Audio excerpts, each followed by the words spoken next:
Pyramid के अंदर क्या है? गीजा के पिरामिडों का रहस्य, mystery of the pyramids of Giza. उस समय पिरामिडों का निर्माण करने में मदद करने के लिए कोई आधुनिक उपकरण या मशीनें नहीं थी, कोई पहिए और यहां तक स्टील भी उनके लिए उपलब्ध नहीं था।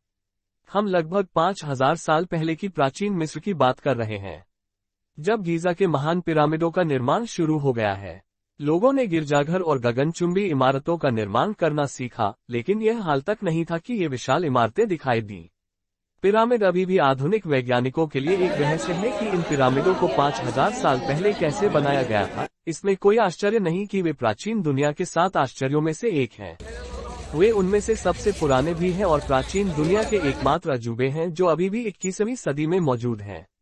इसे बनाने में बहुत सहयोग करना पड़ा होगा, जो कि आज के मैट्रिक्स के लिए भी व्यापक है। लेकिन गीजा का पिरामिड उस समय का पहला पिरामिड नहीं था। पहला पिरामिड, जिसे सटेप पिरामिड कहा जाता है, लगभग 80 साल पहले बनाया गया था। हमारे चैनल को सब्सक्राइब जरूर करें। नीचे लाल बटन है, प्लीज उससे प्रेस करें और सब्सक्राइब करें। पिरामिड के अंदर क्या है, यह जानने के लिए वीडियो को अंत तक जरूर देखें। मिस्र के पिरामिडों का निर्माण कब हुआ? 2630 ईसा पूर्व में राजा जोसर के लिए गीजा का पहला पिरामिड लोकप्रिय होने के लिए नहीं बनाया गया था, लेकिन ये काफी प्रभावशाली रहा। ये पत्थर की 6 सीढ़ीदार परतों का एक पिरामिड था, जो कि 204 फीट ऊंचा था और 19 मंजिला इमारत जितना ऊंचा था। राजा जोसर के लिए बनाई गई पिरामिड उस समय की सबसे ऊंची इमारत थी। ये सिर्फ एक पिरामिड नहीं था, हालांकि ये इमारत आंगनों सहित पूरे परिसर से घिरा हुआ था। प्राचीन मिस्र में लोग पुनर्जन्म में विश्वास करते थे, इसलिए हर कोई, विशेष रूप से राजा, ये सुनिश्चित करना चाहता था कि उनके पास पुनर्जन्म के बाद तैयार होने के लिए आवश्यक सब कुछ है। इसलिए पिरामिड परिसर पूरी तरह से बहुत सारी वस्तुओं के साथ आपूर्ति की गई थी, जिसे लोग रोजाना इस्तेमाल करते थे। परिसर में एक पिरामिड और एक प्रकार का महल शामिल था। उन इमारतों में कई चीजें थी जो राजा को पसंद थी और पुनर्जन्म के बाद उन्हें एक दिन फर्नीचर, भोजन और सोने के बर्तन की आवश्यकता हो सकती थी। जोसर के बाद पिरामिड बनाना आम बात हो गई थी, लेकिन कई पिरामिड समाप्त नहीं हुए थे। आमतौर पर एक पिरामिड को बनाने में लगभग 20 साल या उससे अधिक समय लगता था। कई शासकों ने तो इससे बहुत कम शासन किया था। कुल मिलाकर 100 से अधिक पिरामिड हैं। इनमें से सबसे प्रसिद्ध पिरामिड गीजा के महान पिरामिड हैं। गीजा के 3 प्रसिद्ध पिरामिडों में से पहला और सबसे बड़ा पिरामिड खुफू का महान पिरामिड फिरौन खुफू के लिए 2550 ईसा पूर्व के आसपास बनाया गया था। शुरुआत में ये 481 फीट लंबा था, जो 40 मंजिला इमारत जितना ऊंचा था। दूसरा पिरामिड लगभग 2500 बीसी के आसपास खुफू पुत्र काफरे के लिए बनाया गया था। ये खुफू के पिरामिड से थोड़ा छोटा है। ये 471 फीट लंबा था, जो 39 मंजिला इमारत जितना ऊंचा है। खुफू का महान पिरामिड स्फिंक्स की प्रसिद्ध मूर्ति के साथ है। स्फिंक्स में एक शेर का शरीर और एक मानव सिर है, जिसे महत्वपूर्ण क्षेत्रों की रक्षा के लिए बनाया गया था। मूल रूप से इसका रंग लाल था और इसकी एक नाक थी। इसके कानों से लाल रंगद्रव्य का निशान देखना अभी भी संभव है, लेकिन कोई नहीं जानता स्फिंक्स की नाक कब गायब हो गई। कुछ समय के लिए स्फिंक्स एक प्रकार का छिपा हुआ भूमिगत भाग था, जो उसके कंधों तक रेत से ढका हुआ था। सौभाग्य से इसे 1800 के दशक की शुरुआत में 160 लोगों की एक टीम के साथ बाहर निकाला गया था। गीजा का तीसरा पिरामिड सबसे छोटा है। इसे लगभग 2490 के आसपास काफरी के बेटे मेनकर के लिए बनाया गया था। यह 218 फीट लंबा था, जो 20 मंजिला इमारत जितना ऊंचा है। पिरामिडों को कैसे बनाया गया? पिरामिडों को कंपास के बिंदुओं के साथ संरेखित करने के लिए डिजाइन किया गया है और उनके पक्ष सूर्य की किरणों का प्रतीक है।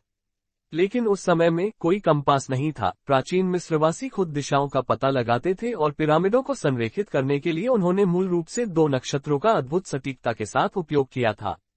पिरामिड चिकने सफेद चूना पत्थर से ढके थे और सूर्य की किरणों को प्रतिबिंबित करने के लिए सोने चांदी का शीर्ष था। बाद में सफेद चूना पत्थर अन्य राजाओं द्वारा पिरामिडों से लिया गया और अन्य इमारतों के लिए इस्तेमाल किया गया।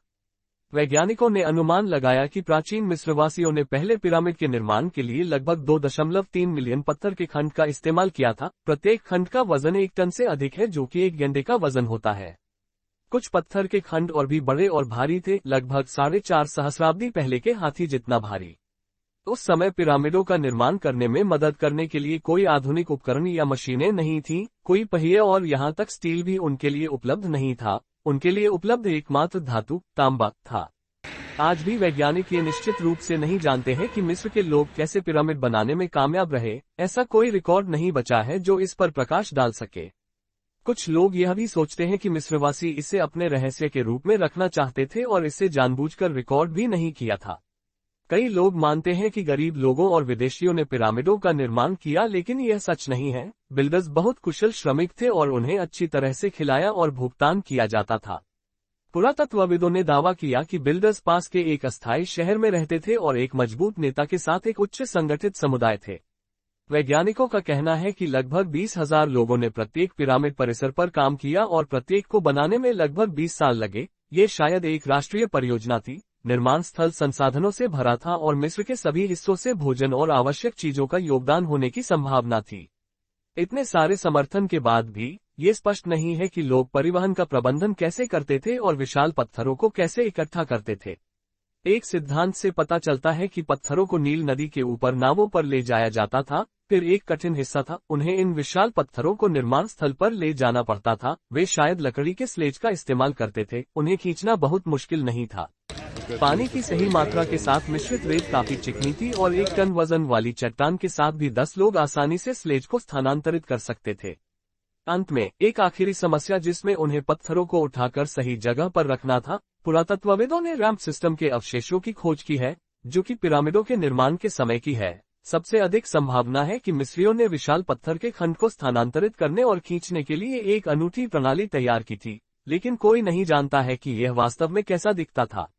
आश्चर्य की बात है कि पिरामिड के अंदर बहुत कुछ नहीं है। इसमें से अधिकांश केवल बहुत कम खुली जगह के साथ ठोस पत्थर है। लेकिन आइए गीजा के सबसे बड़े पिरामिडों के अंदर तेजी से एक नजर डालें। प्रवेश द्वार से 2 सीढ़ियां हैं, एक नीचे जा रही है और दूसरी नीचे उतरती हुई आपको भूमिगत स्थित एक कक्ष में ले जाती है जहां फिरौन है, लेकिन इस पिरामिड में नहीं है क्योंकि खुफू उच्च रहना चाहता था। भूमिगत कमरा आंशिक रूप से अधूरा है। खुफू के ताबूत वाले कमरे को राजा का कक्ष कहा जाता है। यह ऊपर है। राजा के कक्ष के नीचे एक कमरा है जिसे रानी का कक्ष कहा जाता है। हालांकि इस कमरे में कोई रानी नहीं है और कोई भी निश्चित नहीं है कि इस कमरे को ऐसा क्यों कहा जाता है।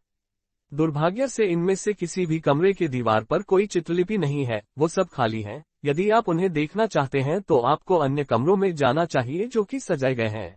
वो सब कलाकृतियां प्राचीन मिस्र की संस्कृति और दैनिक जीवन को दर्शाते हैं। दीवारों में लिखी गई शब्द शोधकर्ताओं को उनकी भाषा और व्याकरण का अध्ययन करने में मदद करती है। दुख की बात है कि जो खजाने कभी पिरामिड में थे वे लंबे समय से चोरी होते आए हैं। उस कमरे से पिरामिड के अंदर कई सुरंगें हैं, कई कक्ष और गुप्त रास्ते भी हैं। वैज्ञानिक कुछ दशकों से वहां कैमरों के साथ छोटे रोबोट भेज रहे हैं और रोबोट ने दीवारों पर चित्रलिपि के साथ थोड़ा ऊपर एक और कक्ष की खोज की है। लेकिन आज भी अधिकांश पिरामिड अभी भी अज्ञात हैं और पिरामिड की कोई तथाकथित निर्माण योजना नहीं है। मिस्रवासियों ने एक ऐसा रहस्य बनाया है जिसे 4500 वर्षों में आज तक कोई भी तोड़ नहीं सका। वैज्ञानिकों ने हाल ही में पिरामिड का एक्स-रे करना शुरू कर दिया है ताकि इसकी संकरी रहस्यमयी सुरंगों में प्रवेश किए बिना यह पता चल सके कि इसके अंदर क्या है। हमारे चैनल को सब्सक्राइब जरूर करें। नीचे लाल बटन है, प्लीज उससे प्रेस करें और सब्सक्राइब करें। हम ऐसे और अच्छी वीडियोज लेकर